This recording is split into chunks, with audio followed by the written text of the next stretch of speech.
might see the name Final Fantasy and immediately think of a high-quality, polished, and story-focused experience. Well, Final Fantasy XIV is an MMO, the second in Square Enix's flagship role-playing series after Final Fantasy XI, so you shouldn't really expect the same kind of thing.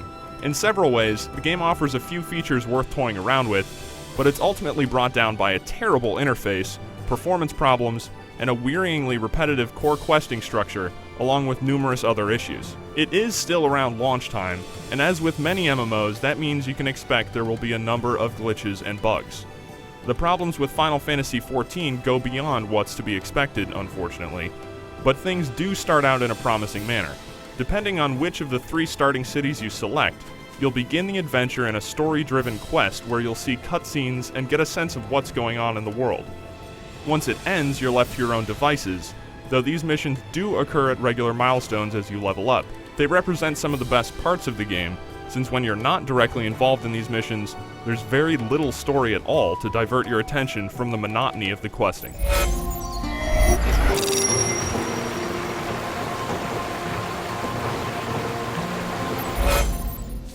In this area, Final Fantasy XIV suffers greatly. For accomplishing pretty much anything in the game, you'll need to interact with the poorly designed interface, which after hours and hours of play can become incredibly irritating. For some reason, Square Enix buries important information such as item durability and the occasional quest goal within submenus, and in every instance forces you to open 1 or 2 menus too many to get anything done. Buying and selling suffer quite significantly because of this, partly due to the game's mess of a market system, but also because it takes so long to pick through menus to buy and sell items. It's also too bad because of this game's emphasis on crafted items and player interaction.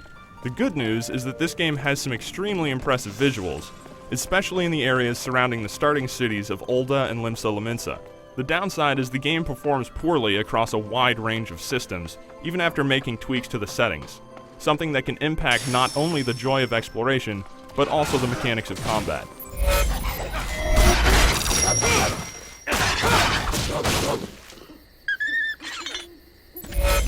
Outside of combat, there's a lot of crafting to be done, and the high-risk system, though it isn't explained very well in-game at all, can be fun to play around with and encourages players to talk to each other. Issues do crop up, however, when you get to the actual questing structure. The amount of quests you can do at any one time is limited, so before accepting more, you'll need to wait for a lengthy timer to expire. In the meantime, the idea is to group up with others and take part in their quests, something implemented presumably to promote social interaction.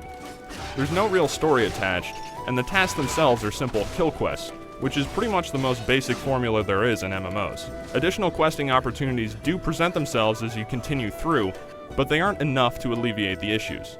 Quite simply, it's boring.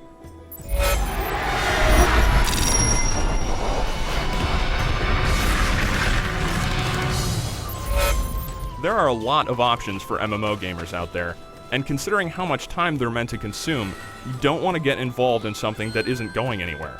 While Final Fantasy XIV offers a different, slower-paced style of play from what you might be used to, it's also overflowing with poor design and technical issues that overshadow the promise of its flexible class and crafting systems. Maybe in the months and years to come, Square Enix will issue enough patches to clean up the interface and iron out its technical issues, but as of right now, this is not a world worth visiting.